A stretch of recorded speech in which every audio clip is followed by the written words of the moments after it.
We would like to acknowledge that this podcast was recorded on the lands of the Wurundjeri and Boonwurrung people of the Kulin Nation.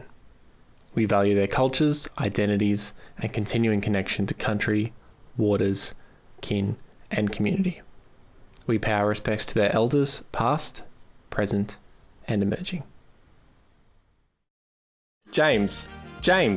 What? James, listen, this is important. A French tech startup called Google would soon open its doors whilst Microsoft became the biggest company in the world. France would win the FIFA World Cup. Shane Warne and Mark Waugh would confess to taking money from an Indian bookmaker whilst on tour. MTV would debut Celebrity Deathmatch. NSYNC would release their first song. John Howard was re-elected thanks to preferences from One Nation. Celine Dion's My Heart Will Go On debuts at number 1. You're into that, I know. Telstra was still government owned, and in netball, the Adelaide Thunderbirds defeated the Sydney Swifts 48-42. The year was 1998. I'm Rich.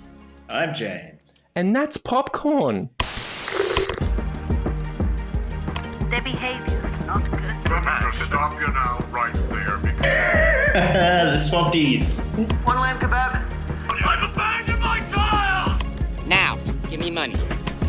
Tell me who sent you. Listen, mate, this is important. Now it's been over. Oh, survivors.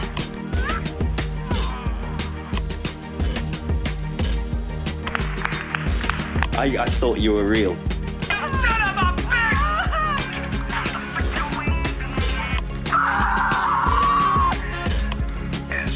That's popcorn.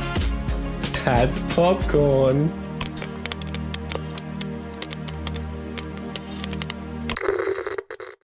Hello, everyone. Welcome to another episode of That's Peak's Microphone. Hi, all. Welcome to That's Popcorn.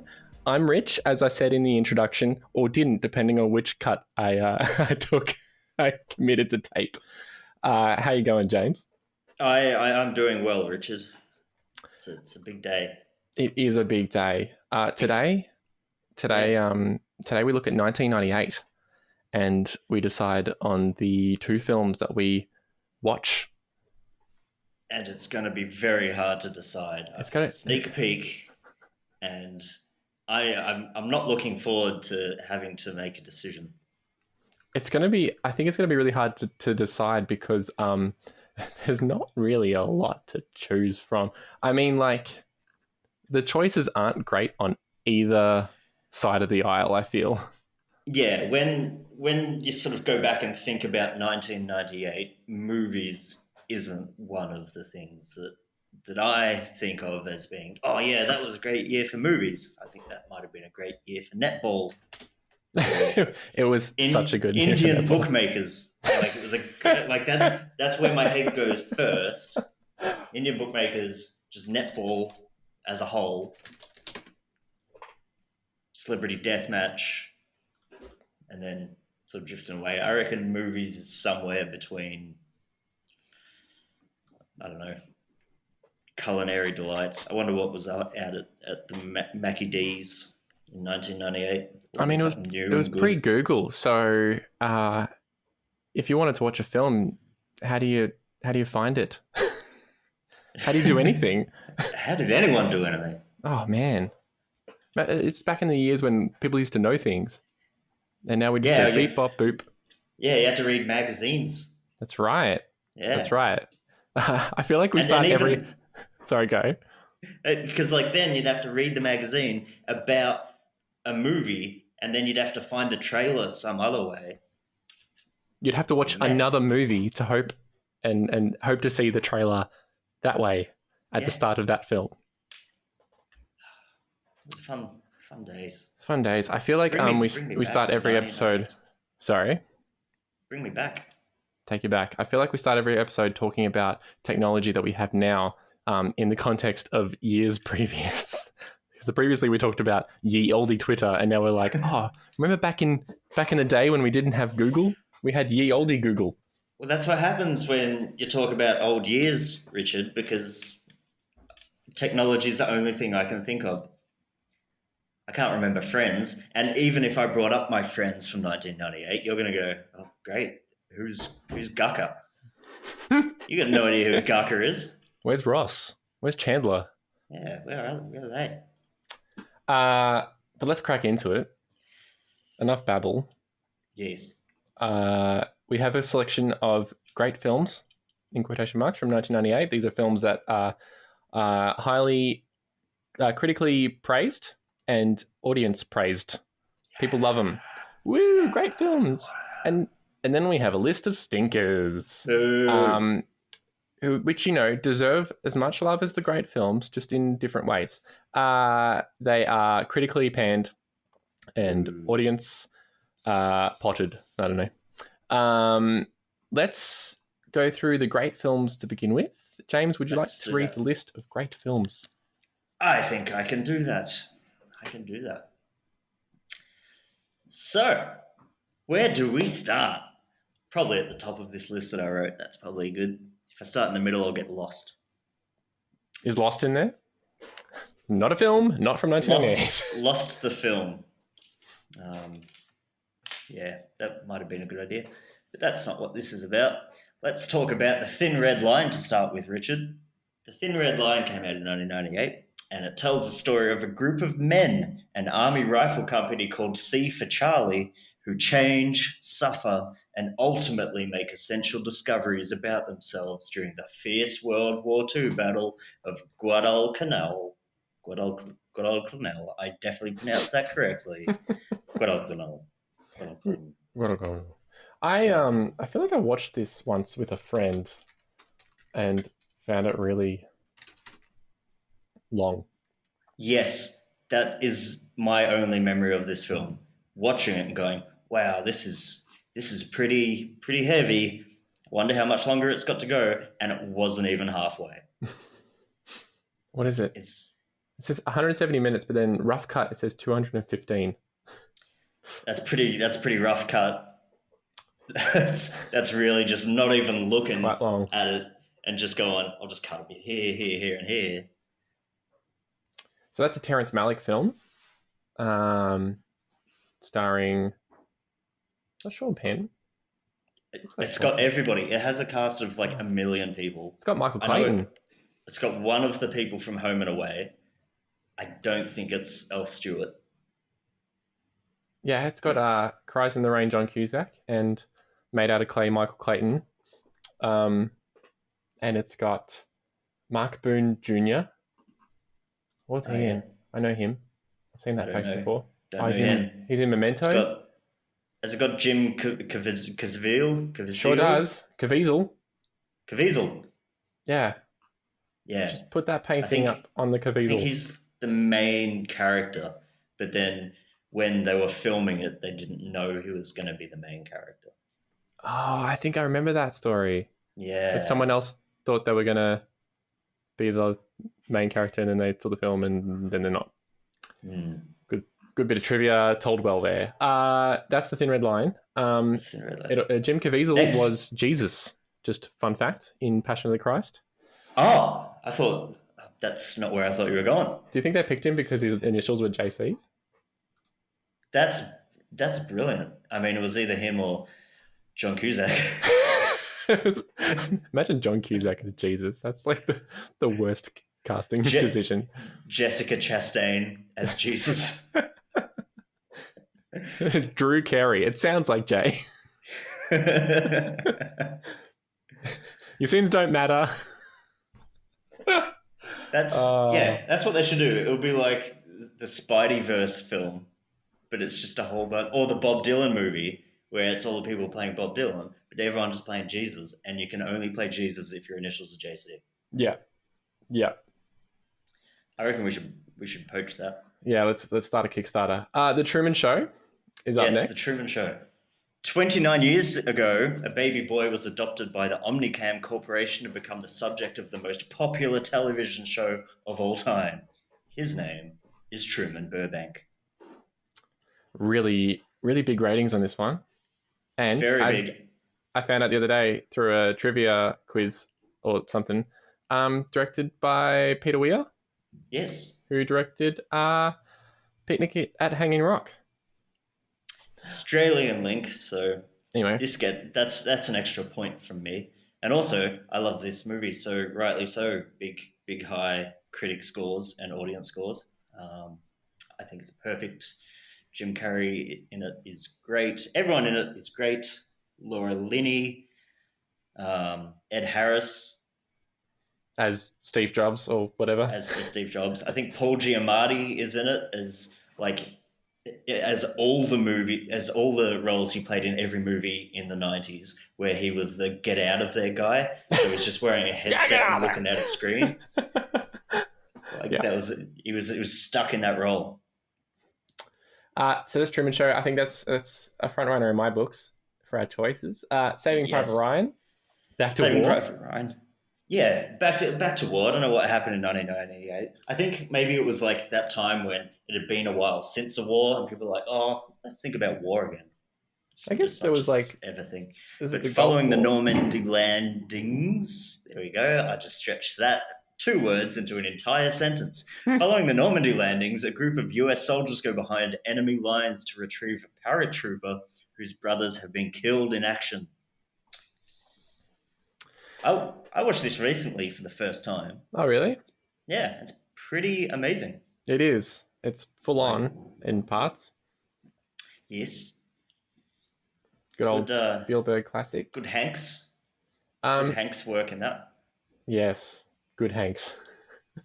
We've got Dark City up next, but you seemingly marked this one as an early exclusion. Yeah, it didn't seem loved universally as we would like, but it's about a man who struggles with memories of his past, which includes a wife he cannot remember and a nightmarish world no one else seems to be waking up from. Now, Richard, does this sound a little familiar to you? Is he perhaps a cleaner?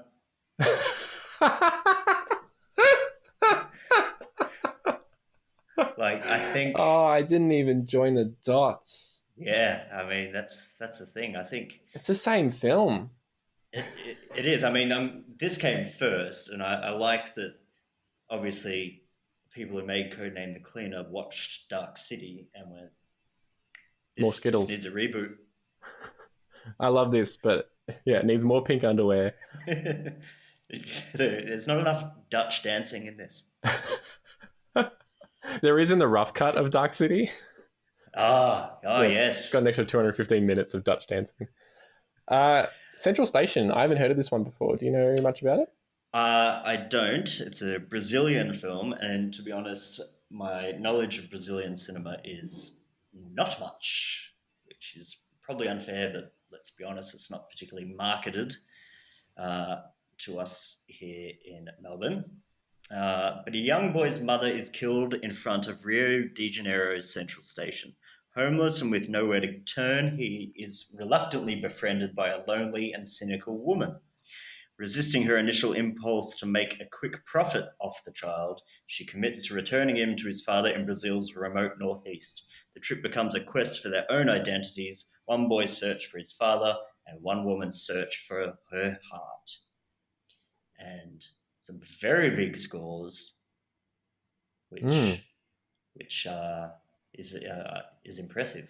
But again, this is because it doesn't have such a wide audience as some of these other films do. You don't get people just going on and slandering it for the sake of slandering it. Yeah.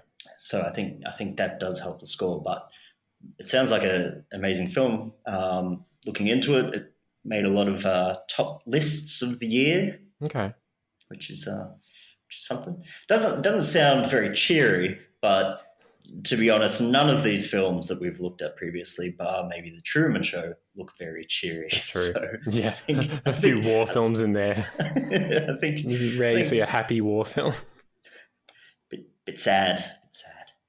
What's up next? Run, Lola, Run. Have you seen this one, Richard? I've seen it many times.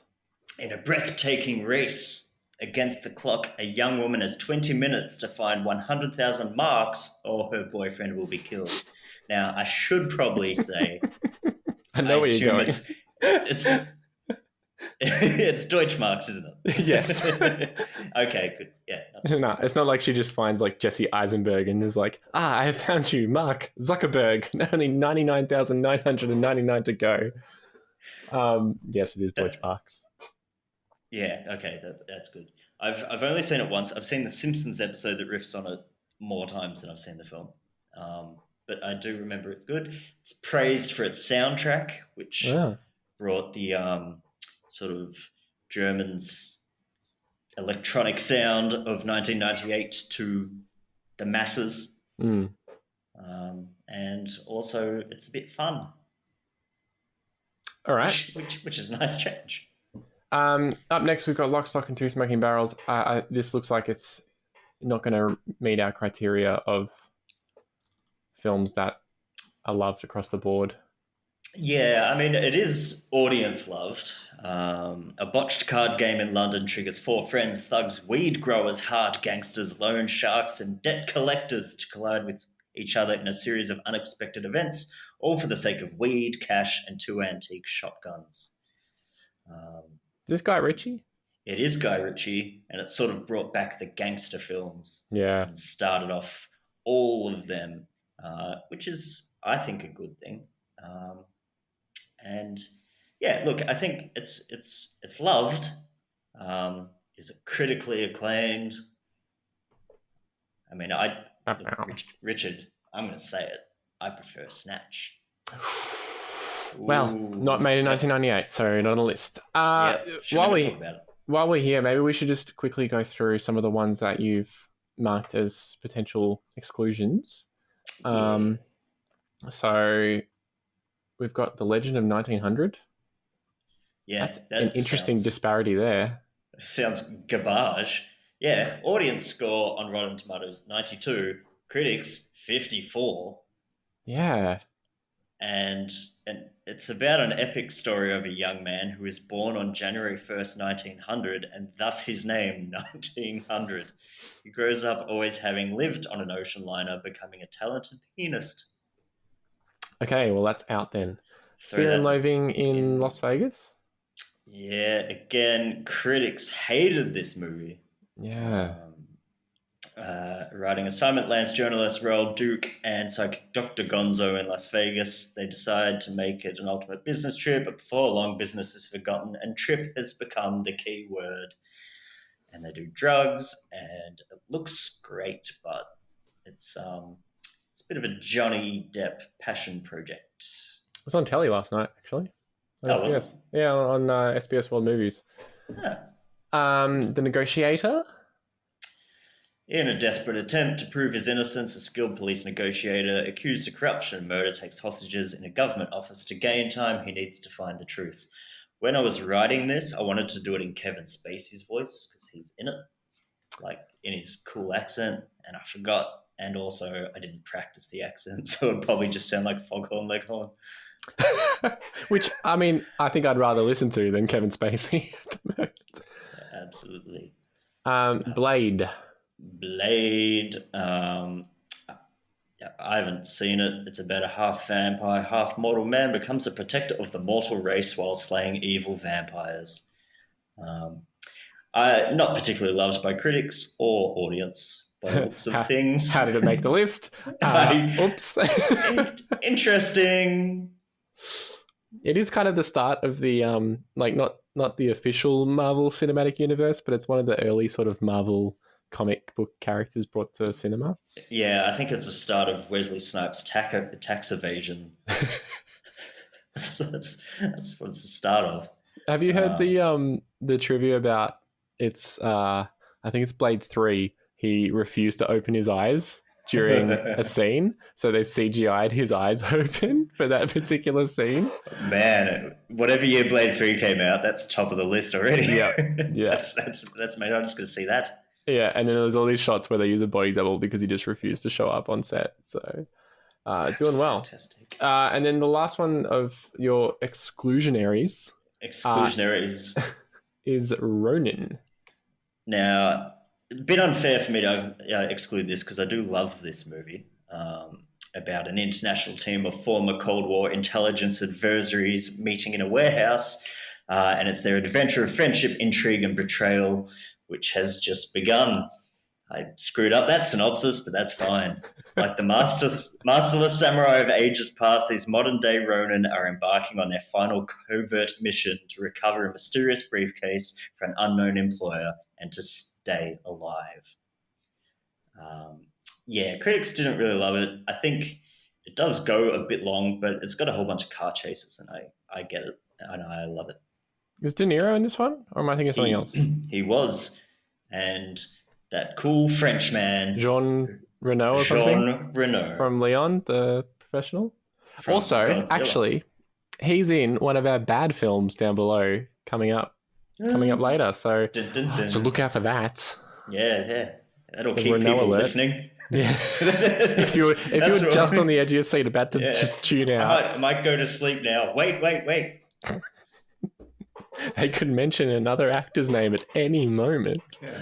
Cool. All right. Well, that's off the list. What does that leave us with? Off the list. That leaves us to another good movie, The Big Lebowski, critically acclaimed, audience acclaimed, even more so over time. I don't think it got a huge, big rap when it first came out. It just turned into the giant cult explosion about Jeff, the dude Lebowski, mistaken for a millionaire of the same name, seeking restitution for his ruined rug and enlists his bowling buddies to help get it. Great movie. Can't say a bad word about it. So I won. Yeah. And that's Coen Brothers, isn't it? That is the Coen Brothers. I always get a little bit confused. I think it's like Paul Thomas Anderson because it has Philip Seymour Hoffman in it. Yes. Yeah. Easy mistake to make. But that's with me. What else we got there? Pleasantville. Two 1990s teenage siblings find themselves in a 1950s sitcom where their influence begins to profoundly change that complacent world. Have you seen this, Richard? Yeah, it used to be on telly a lot, I think. So I feel like I've seen it a few times, but not for like 15, 20 years or something. It tackles a lot of themes very subtly. And you're just like, I know what you're saying here, but you're not actually saying that. It's clever like that. And the effects are pretty amazing. Like how they made the work that went into doing black and white it. and in color. Didn't they actually, I might sound stupid now, but didn't they actually use a lot of like makeup to do these effects in places? And like, yeah, that's interesting. American History X, I remember this being awful and not in a like bad quality way, as in like the content is awful. See, I mean, based on the synopsis, I reckon, I'm surprised this isn't made by Pixar. A former neo-Nazi skinhead tries to prevent his younger brother from going down the same wrong path that he did. To be honest... That's just Toy Story 1, isn't it? When this came out, I thought it was American History 10. You were looking for 1 through 9. I'm like, I'm not going to see that. I haven't seen the first 9. That's right. All I remember is the first scene of this film. I'm not going to spoil it for anyone if you haven't seen it in the last 22 years. But it's full on. Happiness, speaking of full on films. Now, this I haven't seen. I've always been interested. I always saw it in 1998 when I was in year 8. I was in the movie section of Blockbuster. The movie section of Blockbuster, as opposed to the car section of Blockbuster. I saw this. I'm like, happiness. That looks all right because it had like a cartoon cover. Yeah, and it's about happiness. I'm like, this is a movie I'd be into. Is it a Mike Judge thing or? No, it looks like it because I also thought that as well. I'm like, yep, this is by the guy who did Beavis and Butthead. This is going to be the best. Yeah. No, but it's about the lives of several individuals that intertwine as they go about their lives in their own unique ways, engaging in acts society as a whole might find disturbing in a desperate search for human connection. Now, I only know this through reputation. I haven't actually seen it, but correct me if I'm wrong, happiness is not a feeling that you have watching it. I mean, I haven't seen it either. I know I know its reputation, and I've heard of some of the scenes that I won't repeat here. But yes, I think happiness might be a bit of a misnomer for this one. That leaves us with two films. Yeah, two more to go. We got Pi, or it might be P. I think it's Pi. Max Cohen, a mathematician and computer genius, finds himself persuaded by Wall Street traders and a Hasidic cabal in this award-winning film. It's Darren Aronofsky made this one.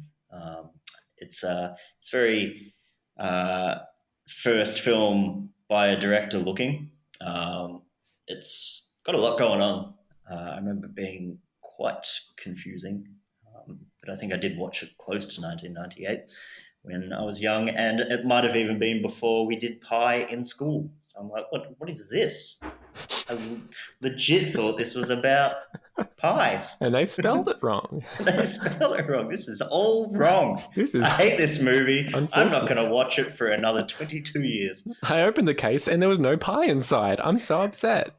That's it. Just some VCR. I'm taking it back to that car yard Blockbuster. Yeah. They should sell Lego. Anyway, they shouldn't sell anything because they don't exist anymore, right?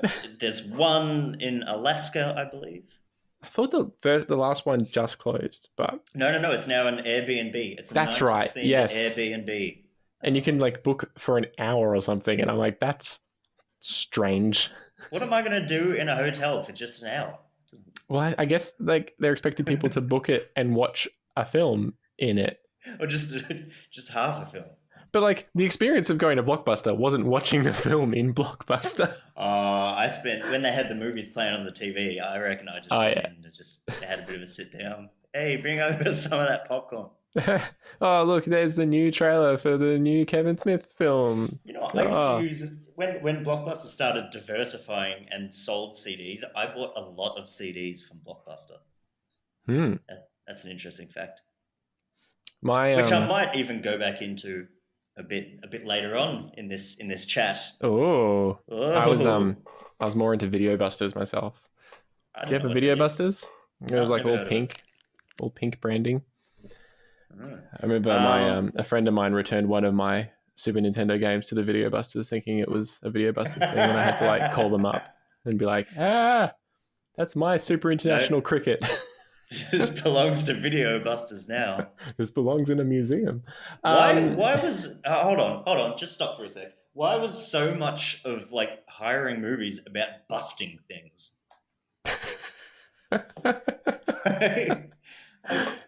It was actually that's odd. Movie hire was actually a low-level crime back then. You know how we all look down on video pirating? Well, this was just a little lower than that, and so you could get busted at any moment. They'd be like, "Did you make that film?" And you're like, "Yes, I'm Darren Aronofsky. Obviously, I don't know how to spell pie." So let's shall we remove a few movies here? Hold on, there's one more that I haven't gone through. Stop getting ahead of yourself. Rushmore. Well, I'm trying to. Rushmore, about Max Fisher, a 10th grade scholarship student at Rushmore Academy, falls in love with Rosemary Cross, a widowed elementary school teacher, but his friendship with Herman Bloom, an unhappy wealthy industrialist, suffers when Bloom falls for Miss Cross as well. Wes Anderson, looks very nice. Yeah, it's a good film. This is I'm pretty sure that's Wes Anderson's sort of first film of that Wes Anderson style. I think Bottle Rocket was before that one, and Bottle Rocket wasn't quite the kind of symmetrical framed style that we know him so well for now. And also it's the start of Jason Schwartzman being Jason Schwartzman. So yeah, good film. Okay, what I can't help but notice missing from our list is something we touched on in an earlier episode, being Shakespeare in Love. Yep, I don't think that was. I don't want this podcast to turn into what it could turn into. So let's not just discuss Shakespeare in Love. That's my thoughts on it. It's all politics, Richard. I didn't realize that Shakespeare in Love was a trigger for you. Absolutely, Richard. I told you not to bring up Shakespeare in Love. It ruined the sanctity of the Oscars. Yuck. But yeah, Anyway, I don't think anyone looks back at that film and goes, I just wanted yep, to this is acknowledge acclaimed. its absence from the list and confirming that it is absent from the list as we are not including it in the list. The end. Thank We are you not for watching that. Shakespeare in Love. We are not watching Shakespeare in anger. We are not watching Shakespeare in any emotion. No Shakespeare, with all right? happiness. Shakespeare in happiness. Don't want to see that one. No, not a fan. Shakespeare in Pie, might consider it. Okay, cool. Give me. I've already crossed out the thin red line. I just don't want to watch it. I don't want to watch a war movie.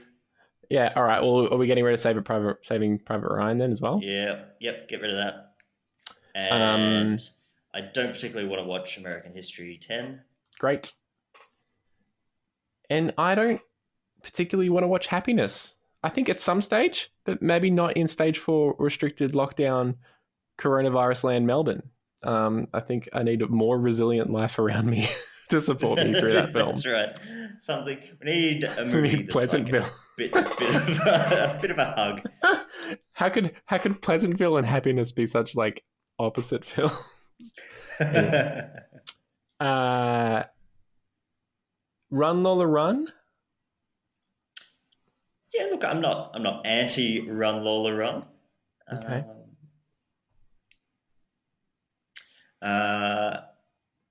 And it does have some very good scores. It's got to join us back to Born Identity. It's got Franca Potente, who was the love interest from the first film. Yes. All right. I think Pi. I don't know about you, but I think Pi can go. It should stay as a food. Yeah. That's my thoughts on it should that stay in its lane. Yeah. Stay in your lane, Pi. It's trying to do too much. Yeah, look, I still like the Truman Show. I'd like to keep that in contention. Yep. Look, Central Station seems like something I'd like to see. Mm-hmm. It does seem a bit much for what is a happy, joyous podcast such as this, but okay, that is just my opinion. I am attracted to Central Station because it's because I haven't heard of it before. Actually, it's the main thing. But I am happy to lose it if that progresses the podcast. Look, I don't think there needs to be more podcasts talking about the Big Lebowski as much as I like it. Oh, okay. All right. Off. Yeah, it's off. Yeah, but take it off. Okay, if you had to choose between Pleasantville and Rushmore. I've seen Pleasantville more than I've seen Rushmore. Okay. There's a new Wes Anderson film coming out, isn't there? There was. I think it might have gotten COVID delayed. Oh. I think. But it looked pretty good. Mm. Well, but of course it's got like Saoirse and Timothée Chalamet, because every film does now. I think we lose Pleasantville. Okay, lose it. Okay, that leaves us with 4 films: The Truman Show, Central Station, Run Lola Run, and Rushmore. Should we go to the bad films? And then go back and decide? All right, let's do that. All right, we'll be back in a moment after these messages from our sponsors we definitely have. Video busters should diversify and become gift busters. Gift busters? Gift busters. And they just sell gifts. Like the animated GIF. Yeah. Welcome back to That's Popcorn. We're going to look at the not as good films. I think you can say bad. Bad film. You can say bad films. Was that a Billie Eilish reference?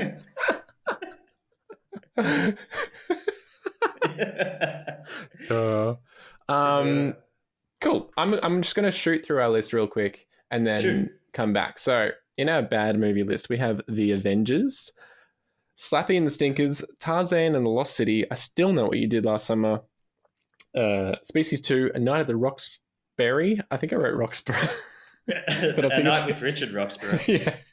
Firestorm, Holy Man, Sphere, Hush, Chairman of the Board, Phantoms, Godzilla, My Giant, Major League, Back to the Miners, The Odd Couple 2, Ringmaster, Lost in Space, and Fatal Deviation.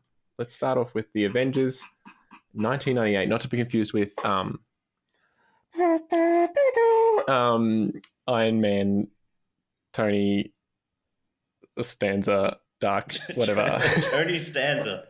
Not to be confused with the Marvel Avengers that everyone knows well. Yes. This is a film from 1998 starring Uma Thurman and Sean Connery, and I want to say like someone like Ethan Hawke or something. Let's see. No, Ray Fiennes? Ray Fiennes. Yeah. Yeah. It's a British TV spy film, or based off a British TV spy series. Yeah, and that's why in the UK, the Avengers films, the new ones, are called Avengers Assemble. Are they really? Yep. Oh. I think... I might have made up that fact, but I feel like don't think I did. I feel like in this podcast, I'm going to spend a lot of time fact checking and putting in big red letters across what the actual case is. Yeah. Just for the record, episode 1, we talked about the Titanic being from every year except 1997, which it was. So It's a new audience game that we're making, where you have to drink every time I say something that's complete pap. Yep. It's the pap test. No. So the Avengers, look, I think it looks like a bit of fun. It's got Uma. It's got Uma. Can't go wrong with Uma. She's never been in a bad film. And this is before Kill Bill. Then we got Slappy and the Stinkers. Morgan Brinway is a snooty principal whose biggest problem is 5 feisty kids nicknamed the Stinkers. When the Stinkers find a sea lion, Slappy, they install him in Brinway's hot tub. They install him in... It must be on a computer chip. The Stinkers attempt to rescue Slappy as groundskeeper Roy and animal thief Broccoli, not Broccoli, unless it is typoed in the synopsis, I'm not sure, have their own plans for him. Oh, dear. So I think this is a bit of a kid's film, this one. The interesting thing about this one is that the critic score is 0, but the audience score is 61. Wow. So yeah, that must be, I think it's a kid's thing.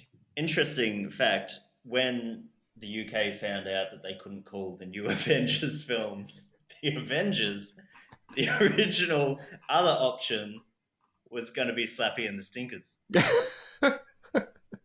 Which one's Slappy? And then they're like, that's already taken as well. Bloody hell. Damn it. Bloody... We even redubbed everything so they say slapped in America. We have to go back. This is why all these reshoots happen all the time. That's it. Continuing the role of and the films, we've got Tarzan and the Lost City. Critics 6, audience 22, IMDb 4, Metacritic non-existent. Edgar Rice Burroughs' famed jungle lord. Sounds like a description of like a nightclub or something. Yeah. I think I saw a famed jungle lord at Meredith last year. Sick. Tarzan, played by Casper Van Dien, is introduced to the civilized world, but he returns to Africa with Jane, played by Jane, to save his homeland from evil mercenaries. Yeah, look, I don't know. That's Tarzan, hey? And that's Tarzan. Yep, I don't think there's much to say about that. I Still Know What You Did Last Summer is the sequel to I Know What You Did Last Summer. Julie James hasn't been the same since last summer, still harboring guilt over her role in the death of fisherman Ben Willis. Her college grades have slipped and her relationship with high school sweetheart Ray Bronson is on the rocks. After being turned down by Ray, Julie invites a classmate to join her when her best friend Carla Wilson wins an all-expense-paid trip for 4 to the Bahamas. Hey! The moment they hit the picturesque island, havoc ensues. Their romantic getaway turns into a vacation of moida and mayhem that soon has Julie and her friends running for their lives. Oh, dear. Yeah, look, part of me wants to say, because it's a sequel, no, but then the next one on our list is Species 2. which is the sequel, obviously, to Species. Yeah. Thoughts about these? No thoughts. two No films? thoughts. Yeah, I didn't think so. Yeah, we could bundle these two sequels together as sequels that probably didn't need to happen. Yeah. Species 2 has James Cromwell. What? Yeah. Which is fun because 1998 was also the year that Babe Pig in the City?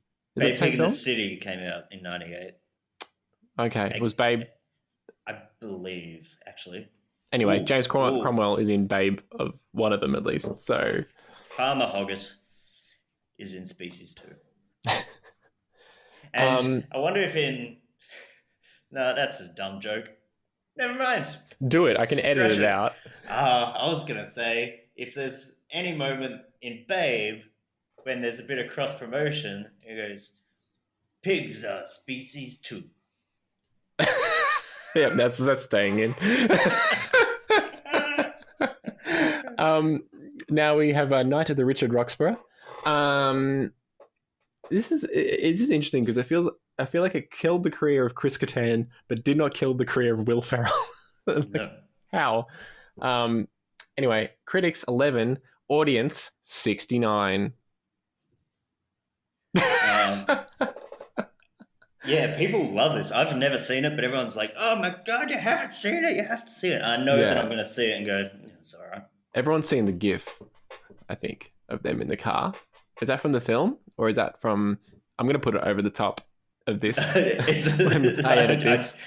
I don't know the GIF you're talking about, to be honest. I got to do the head right. I can't do it anyway. Okay. It's great for the audio version of this. Yeah, there's a GIF of them like dancing in a car or something, but I'm not sure if it's from the film or if it's from like an SNL sketch. Okay. Then we've got Firestorm. This Chris Thoth, far out. Is this like a diction test? This Chris Thoth screenplay is directed by Dean Semler, the Oscar-winning Dances with the Wolves cinematographer who also did cinematography for Waterworld and The Last Action Hero. That is the worst sentence I've ever had to say. Oh my God. You probably just cut it off before you say Last Action Hero. Like, great movie, but no one says, man, cinematography and Last Action Hero, molto bene. Also, Waterworld, there's a film that... When did that come out? I hope that's in one of our lists at some point. The film's action is Howie Long, in brackets, Broken Arrow. Wait, is Broken Arrow the actor's name? Howie Long, played by Broken Arrow. Fox Sports commentator and former NFL star. What is happening? Okay. This is written like really poorly.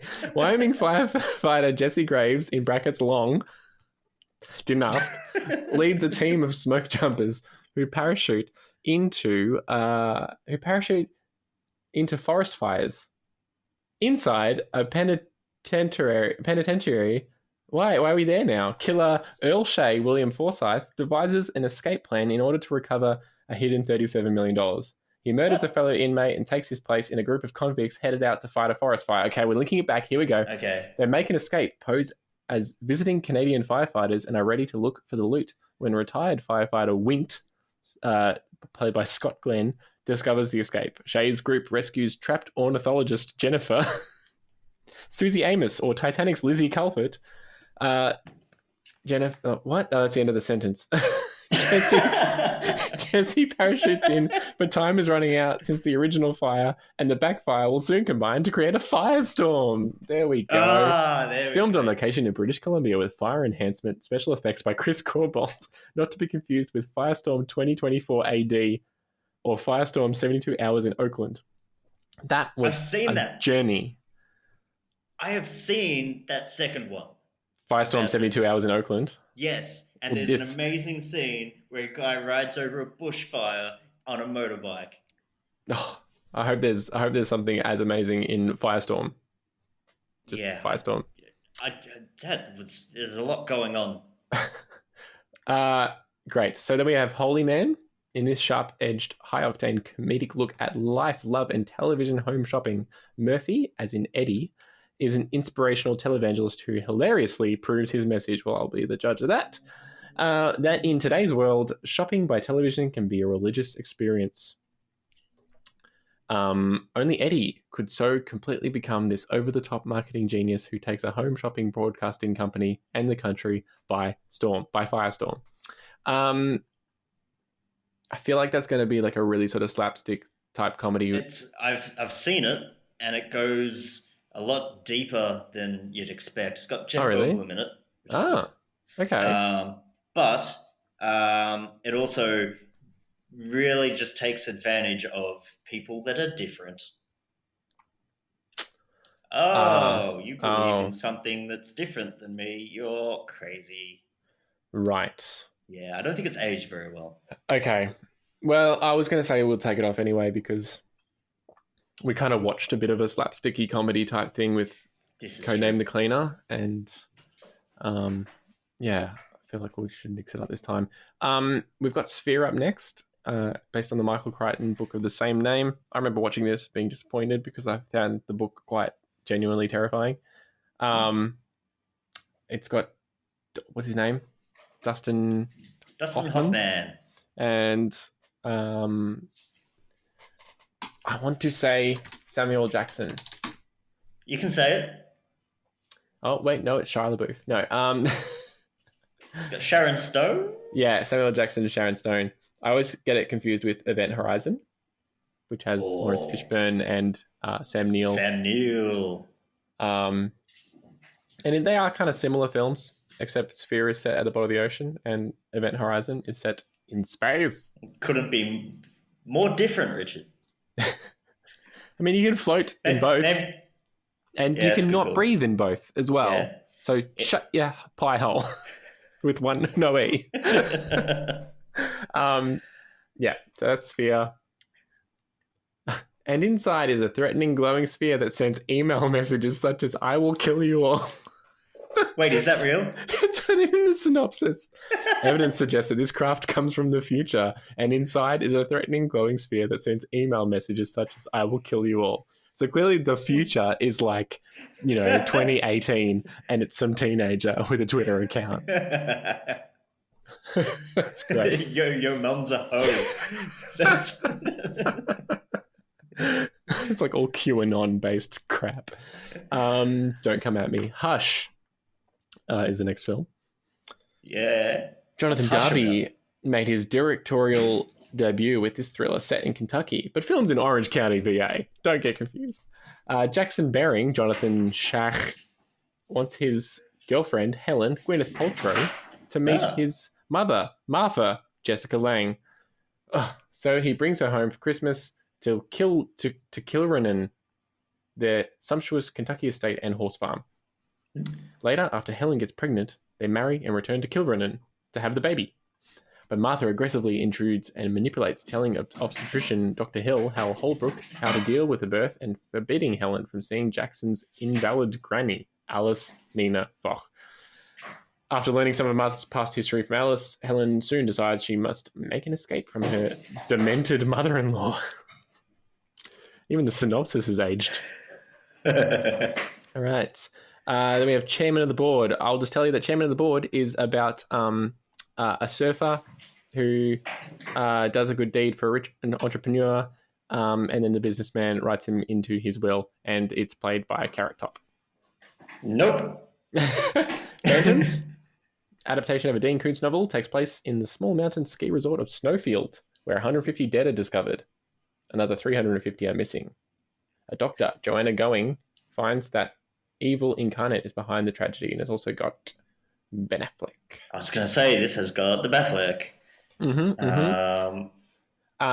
Godzilla is the next one. Yes. I remember loving this film when it came out. I loved it. I bought the soundtrack from Blockbuster. Of course. It's like the best soundtrack ever. It's got Silverchair. It's got Jamiroquai. It's got Rage Against the Machine. It does have Fuzzbubble. Are you out there?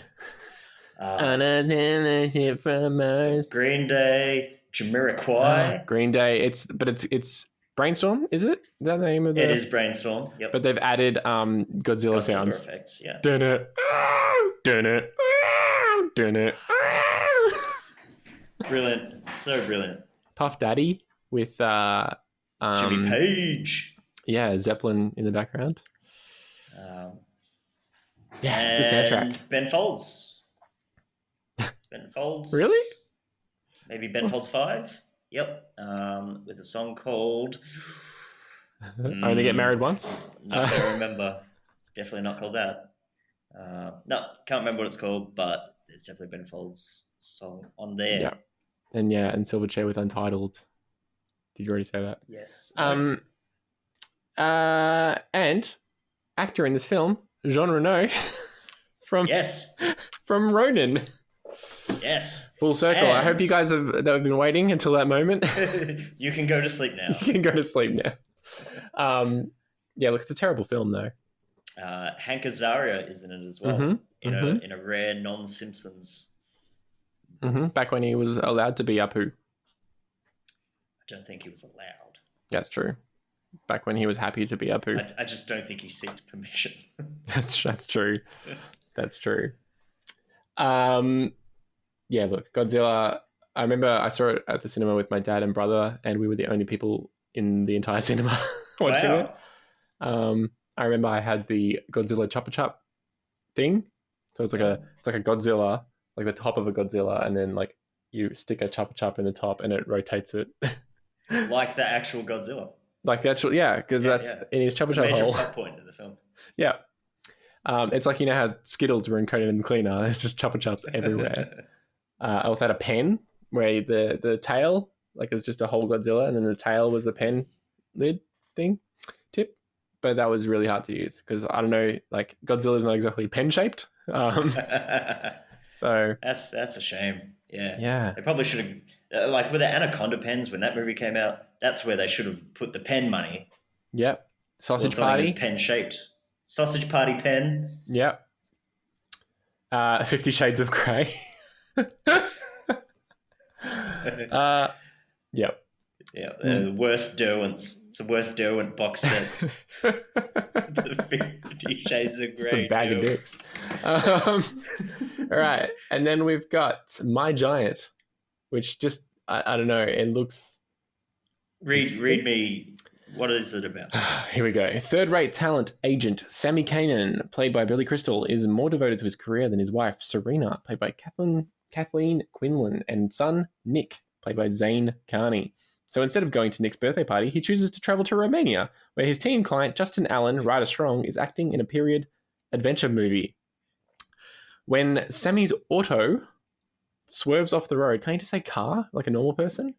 He wakes up in a monastery, having been removed from the wreckage by sensitive, Shakespeare-quoting 7'7" tall giant Max, played by pro basketball player George Mudosan, a ward of the monks who works as a monastery caretaker.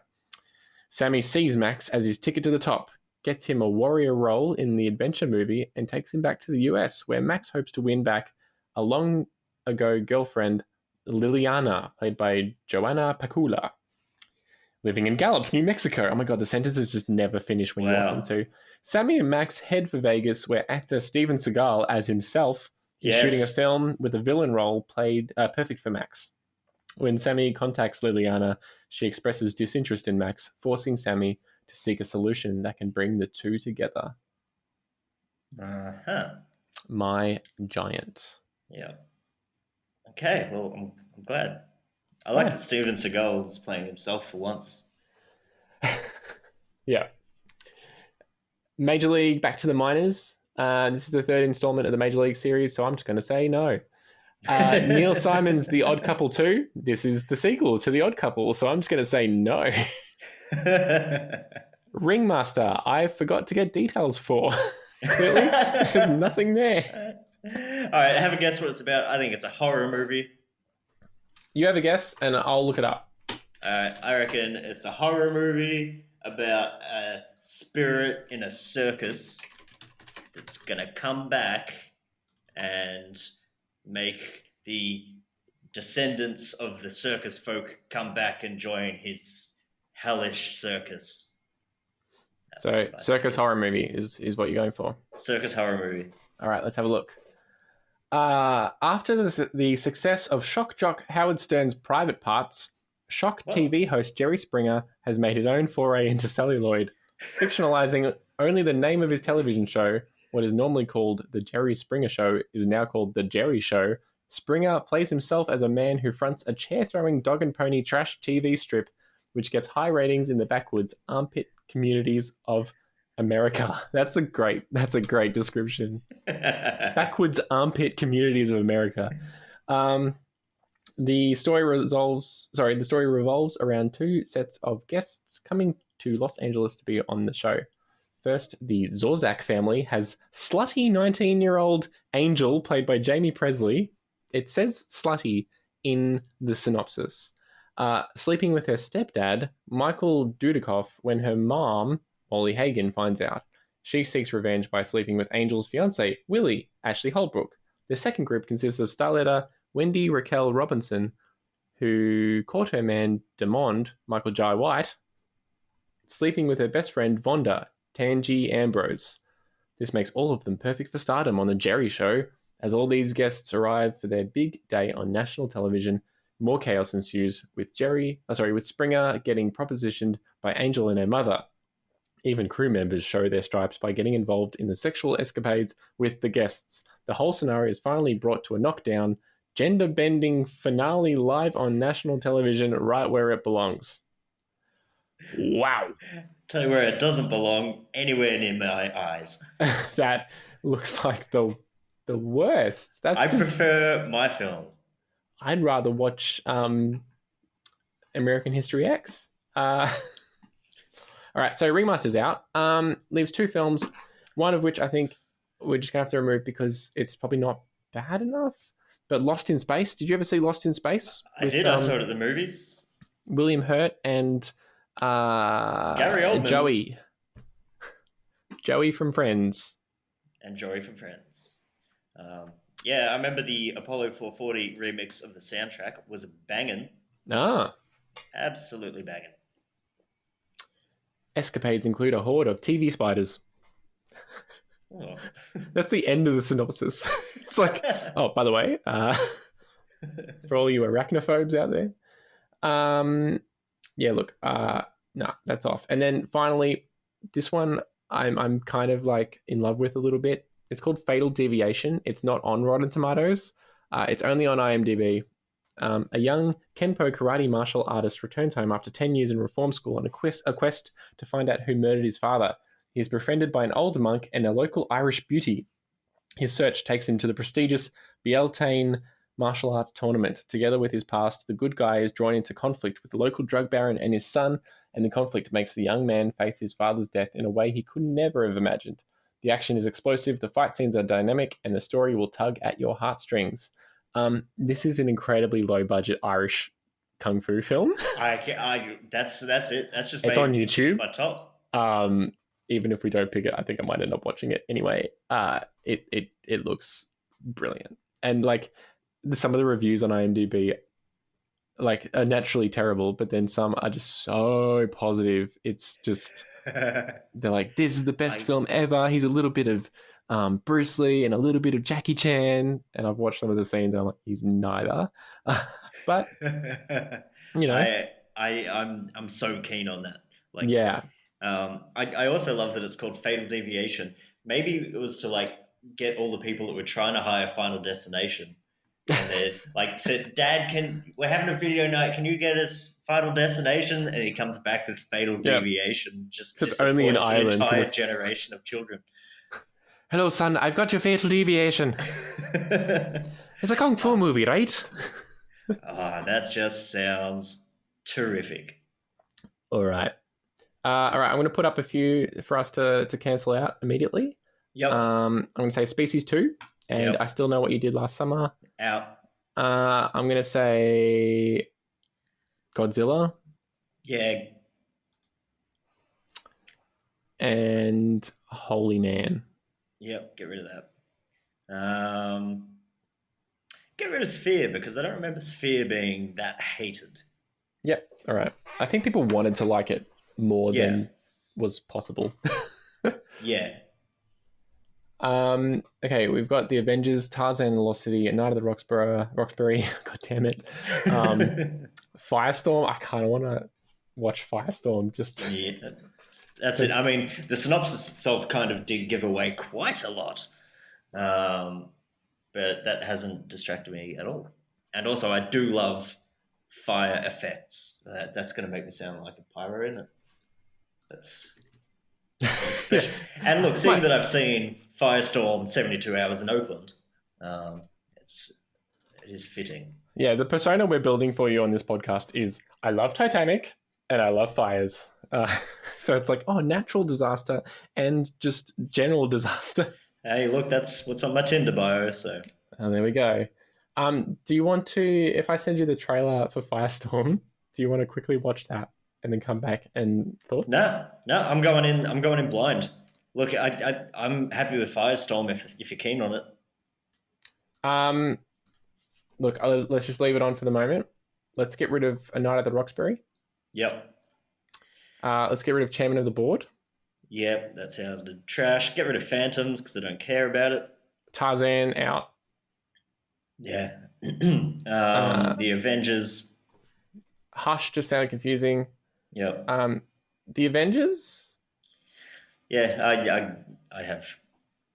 I don't think it's bad enough because it's got good actors. Okay. That leaves Firestorm, My Giant, and Fatal Deviation. I think we get rid of My Giant.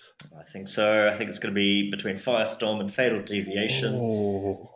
Which of those would pair nicely with one of these good films? Let's have a look. Let's go back to the good films after this break. Welcome back. We've nailed it down to Firestorm and Fatal Deviation for our bad films. And James, now we need to match it to a good film. We've got The Truman Show, Central Station, Run Lola Run, and Rushmore. Now, I cannot possibly find anything that would be able to link between the two. Well, I guess if you're in a Firestorm, you might have to rush more.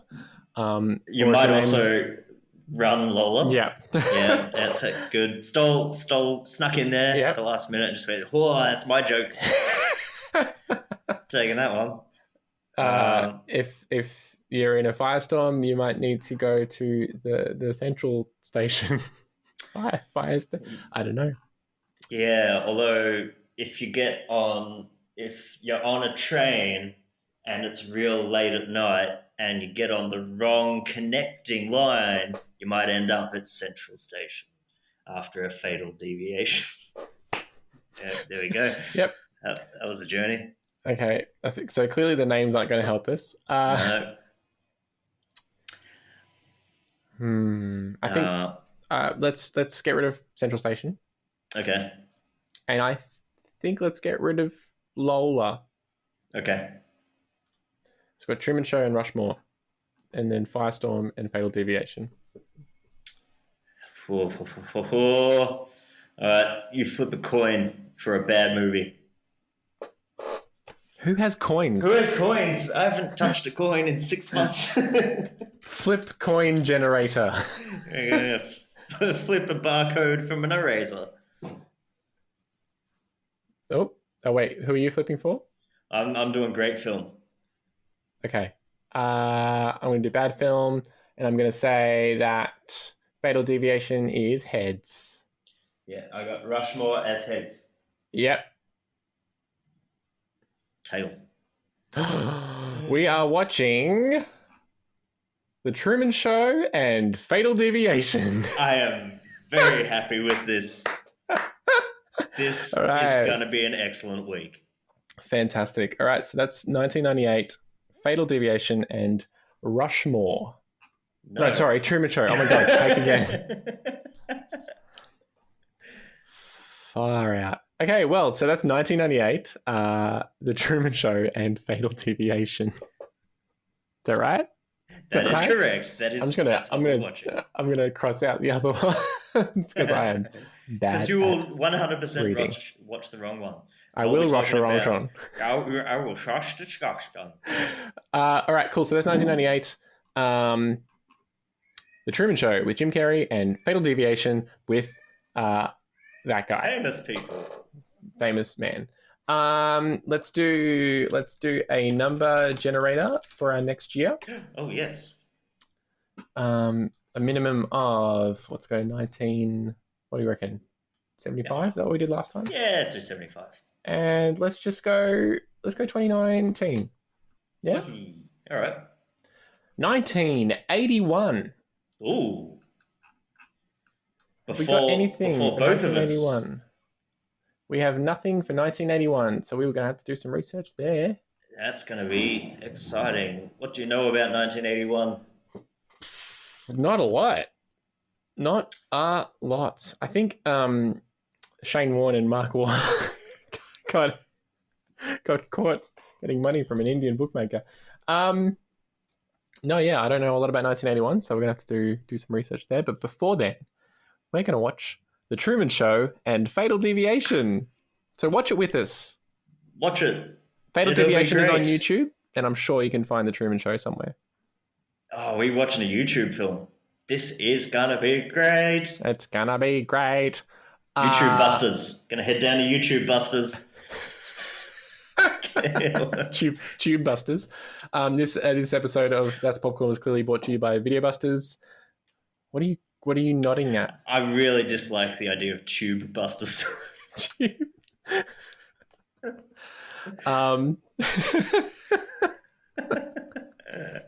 Good. I feel like I'm gonna have to edit a lot of this episode. But yeah, thanks for listening. Give us a like and a comment and a subscribe and a rating on iTunes. Use our code That's Popcorn at it will do nothing. And I'm even going to bleed out the website I just said then because I don't want to give them free advertising. Go to make a website. Go buy underwear from. Make Giftbusters the website. Make Giftbusters a real thing. Kickstarter.com Giftbusters. You heard it here first, and you'll see it there second. I've been Rich. I have been James. And that's Popcorn.